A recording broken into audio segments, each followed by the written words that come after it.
pour notre méditation de ce dimanche de Pentecôte. Elle va se situer dans le livre de l'évangile de Jean, chapitre 7, versets 37 à 39 seulement. L'évangile de Jean, chapitre 7, versets 37 à 39, que je vais vous lire au nom de Jésus. Le dernier jour de la fête, le plus solennel, Jésus, debout, s'écria « Si quelqu'un a soif, qu'il vienne à moi et qu'il boive. Celui qui croit en moi, comme dit l'Écriture, des fleuves d'eau vive jailliront de son cœur. » Jésus disait cela à propos de l'Esprit de Dieu, que ceux qui croyaient en lui allaient recevoir. Car à ce moment-là, l'Esprit n'avait pas encore été donné, parce que Jésus n'avait pas encore été manifesté dans sa gloire. Amen. Quand on parle de Pentecôte, le texte qui nous vient tout de suite à l'esprit, c'est que nous venons d'entendre tout à l'heure dans les Actes des Apôtres, où l'Esprit Saint était descendu sur chaque disciple sous forme d'une langue de feu. Donc c'est le texte classique. Mais ici, le texte que nous avons parle de quelque chose de plus différent. Il donne ici comme le synonyme de l'esprit, comme l'eau vive.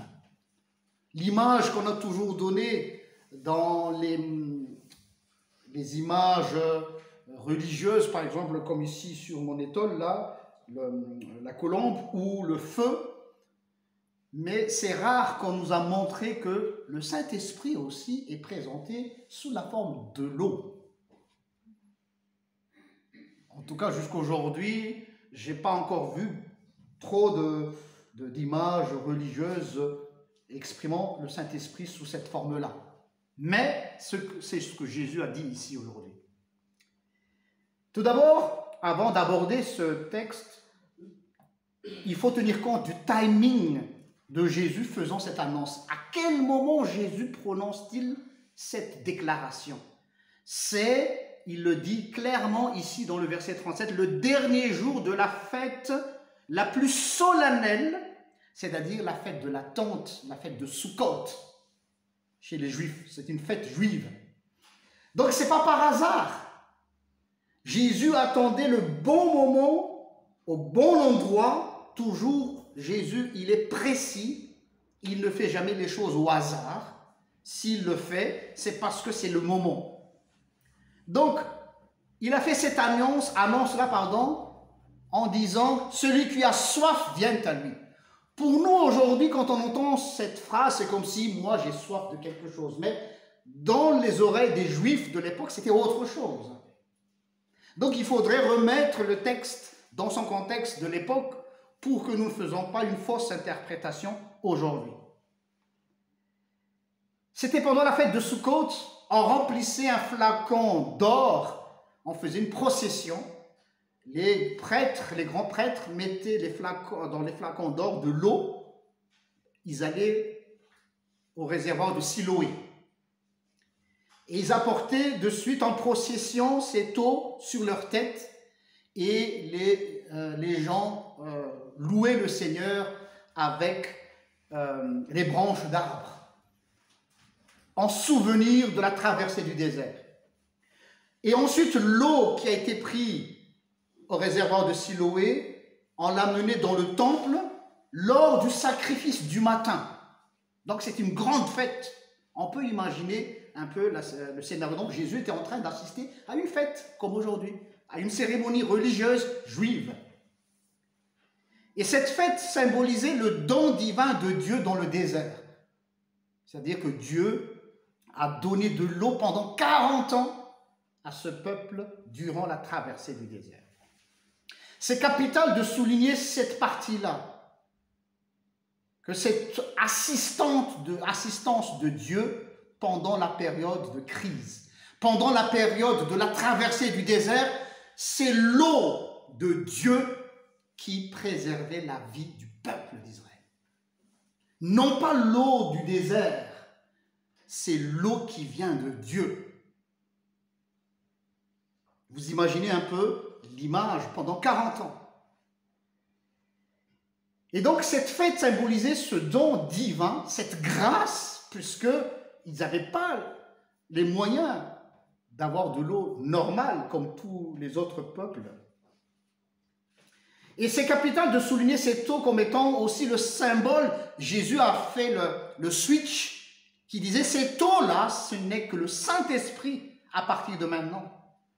Car dès le départ, si vous lisez le livre de la Genèse, dès le début, l'eau était toujours associée à l'Esprit de Dieu. Genèse chapitre 1, la terre était informe et vide, il y avait les ténèbres à la surface de l'abîme et l'Esprit de Dieu se mouvait au-dessus des eaux.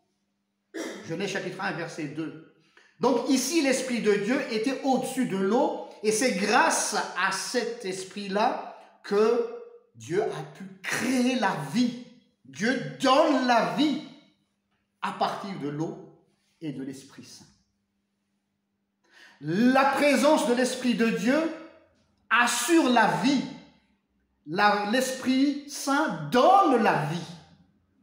L'Esprit crée la vie. On continue. La traversée de la mer Rouge.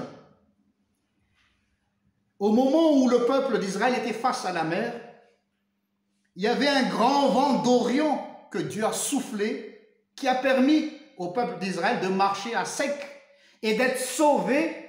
Et tenez-vous bien, la mer qui faisait peur, qui était le symbole de la mort, était devenue deux grands haies qui les protégeaient des Égyptiens.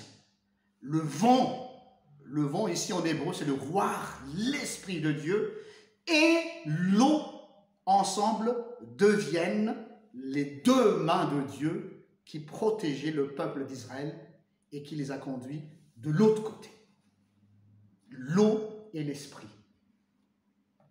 Dans Ézéchiel chapitre 47, verset 1, il est dit aussi, dans une vision à Ézéchiel, il me ramena vers la porte de la maison, c'est-à-dire la maison le temple, et voici de l'eau sortait sous le seuil de la maison à l'orient, car la face de la maison était à l'orient, et l'eau descendait sous le côté droit de la maison au midi de l'autel.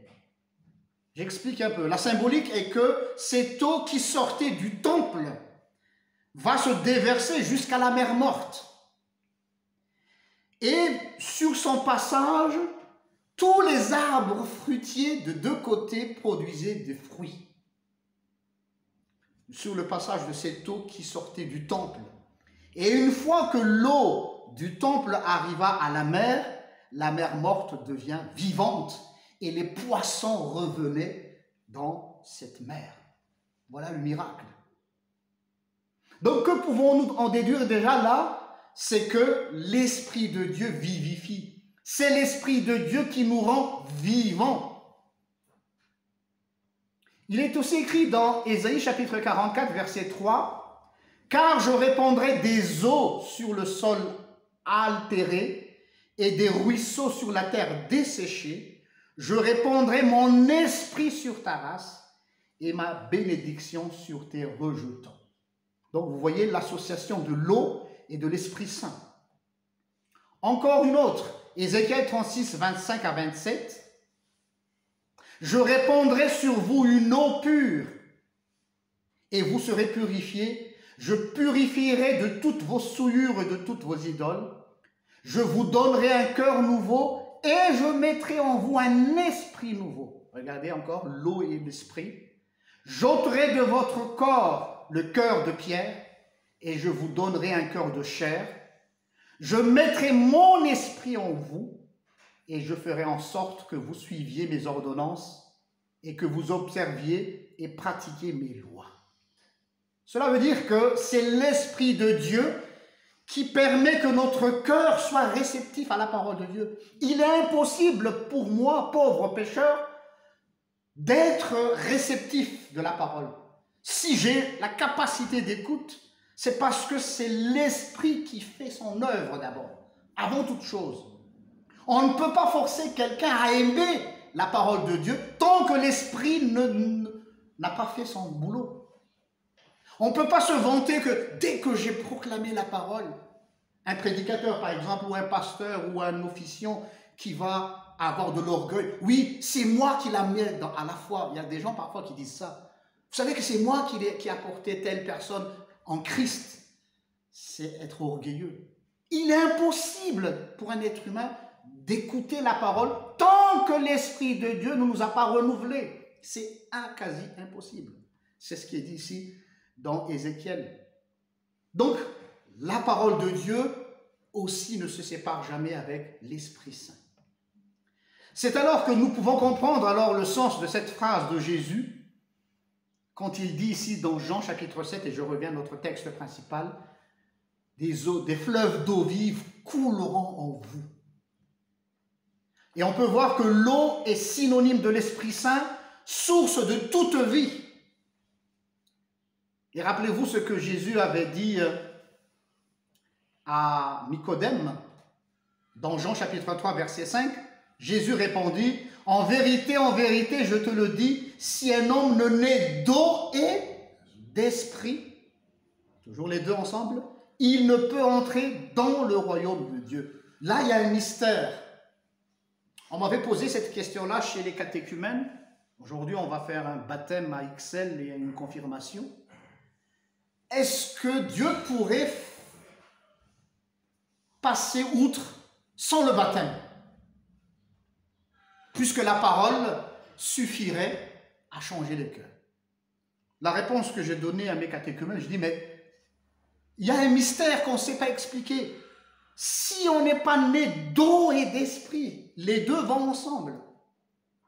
Il y a cette grâce, cet moyen de grâce que Dieu utilise à travers le baptême, qui est la main de Dieu qui nous reçoit comme son enfant, qui nous adopte à travers cette eau vive.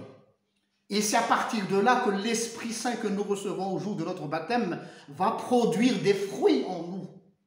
Peut-être au départ, on ne le voit pas manifestement, mais au fur et à mesure, cet esprit-là fait son travail. L'Esprit de Dieu est très discret, c'est vrai. Parfois, on se pose des questions, comment se fait-il qu'il y a des enfants de Dieu, des gens baptisés, on ne voit pas trop les fruits de l'Esprit, on vient d'entendre tout à l'heure dans Galates. Mais l'Esprit de Dieu, il est patient. Moi, je dirais toujours, c'est comme un pasteur avait fait une prédication là-dessus, il avait dit, c'est comme une bombe à retardement. Un jour, ça va se voir. Il attend son heure. Il est patient. Il prend tout son temps. Mais l'œuvre de l'Esprit Saint, ça se verra toujours, un jour ou l'autre. Et c'est ça la nouvelle naissance, l'œuvre de l'Esprit Saint. Ce n'est pas l'œuvre de notre conscientisation, ce n'est pas notre conscience qui nous change, qui nous transforme, qui nous transfigure, c'est l'Esprit de Dieu. Je me rappellerai toujours un monsieur qui est venu à la permanence une fois quand j'étais encore à Namur. Il a dit, j'aimerais revenir au culte. Ça fait des années que je ne suis plus venu au culte. J'étais baptisé, bébé. Que dois-je faire pour revenir?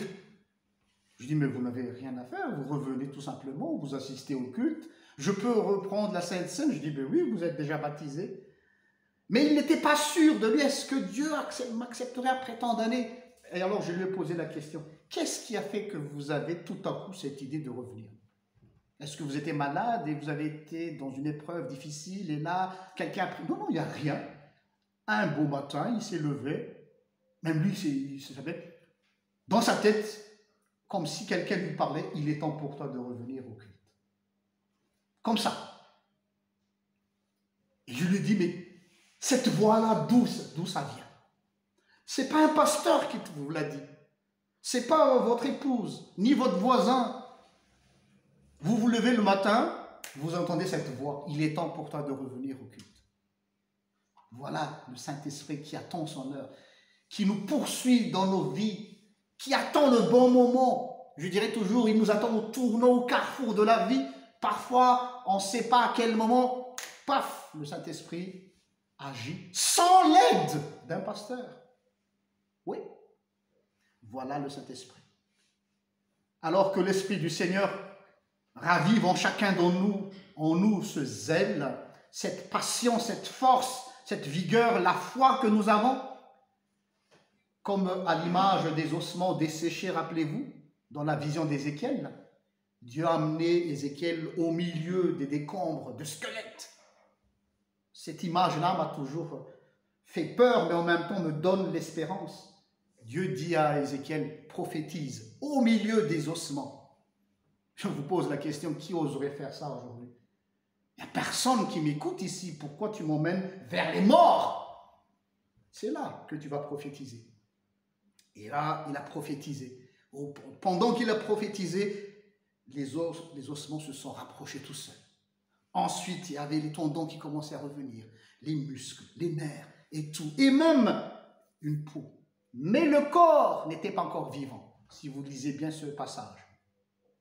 Une deuxième fois, Dieu l'a ramené au milieu de ses corps, prophétise à nouveau. Et il faisait qu'à exécuter. Et Ézéchiel a prophétisé, et il est dit, il y avait les 4 vents des 4 coins du monde qui ont soufflé sur les corps et ils sont revenus à la vie. Voilà l'image que Dieu dit. Votre part, mes enfants, prophétisez, proclamez, c'est à moi de réveiller les gens. C'est pas à nous. C'est pas à nous de réveiller les gens dans leur vie de tous les jours. L'Esprit Saint agit toujours. Et je vous assure, ils ne seront pas déçus.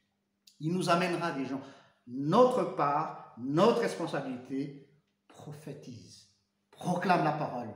Et tu verras que le Saint-Esprit agira dans le silence, dans la discrétion, ni vu, ni connu de tout le monde, mais il agit et il est efficace.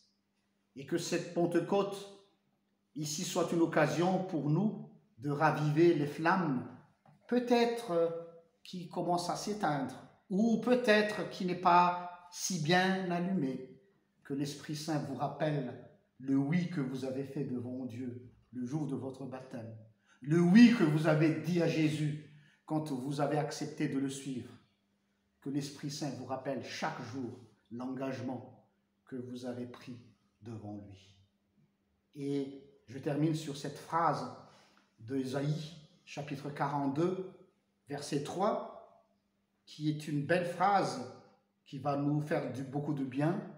L'Éternel ne brisera point le roseau cassé, et il n'éteindra point la mèche qui brûle encore, et il annoncera la justice selon la vérité. Oui, il sait que nous sommes des roseaux cassés.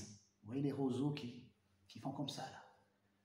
Il ne brise pas. Il sait que nous, parfois, on est couchés, fatigués, on ne veut plus faire quelque chose, on veut jeter l'éponge, on est fatigué. Il le sait. Mais il dit, je ne briserai même pas le roseau cassé. C'est-à-dire qu'il va nous réparer. Et je n'éteindrai pas la mèche. À l'époque, à Madagascar, on utilise encore ces genres de choses-là pour les lampes à pétrole. Là. Quand il manque de pétrole dans la lampe, ça commence à fumer et à faire tousser. Et quel est le réflexe? Éteins-moi ça vite fait. Ou bien, s'il n'y a plus de pétrole, il faut l'éteindre. Mais Dieu ne va pas nous éteindre. Même si nous fumons, même si nous ne produisons plus de la lumière, Dieu dit non, ne l'éteignez pas. Je vais m'occuper d'elle. C'est ça l'œuvre de l'Esprit Saint. L'Esprit Saint, c'est lui qui nous entretient. Ce n'est pas à nous d'entretenir notre foi. Oui, nous avons toutes les bonnes volontés du monde. Oui, je vais être avec toi, Seigneur. Je te suivrai jusqu'au bout du monde. Je te suivrai jusqu'à la fin de ma vie. Et le Seigneur a dit à Pierre, oh Pierre, je te dirai qu'avant même que, nous savons bien cette phrase, tu me renieras 3 fois. Mais, rappelez-vous de cette belle phrase que Jésus avait dit à la suite, j'ai déjà prié pour toi, pour que ta foi ne disparaisse pas. Voilà la grâce. Je sais que tu m'aimes, mais ton amour est limité, Pierre. Et je vais te le prouver. Mais mon amour pour toi est sans limite. Et c'est ça qui nous rend encore là aujourd'hui. Que le Seigneur soit béni. Amen. Et je vous invite à vous lever pour la confession de foi qui se trouve à la fin de notre cantique. selon le symbole des apôtres. Je crois en Dieu, le Père Tout-Puissant, Créateur du ciel et de la terre. Je crois en Jésus-Christ, son Fils unique, notre Seigneur, qui a été conçu du Saint-Esprit, qui est né de la Vierge Marie. Il a souffert sous Ponce Pilate. Il a été crucifié. Il est mort. Il a été enseveli. Il est descendu aux enfers. Le troisième jour, il est ressuscité des morts. Il est monté au ciel. Il siège à la droite de Dieu, le Père Tout-Puissant. Il viendra de là pour juger les vivants et les morts. Je crois en l'Esprit Saint. Je crois à cette Église universelle, la communion des saints, la rémission des péchés, la résurrection de la chair et la vie éternelle. Amen.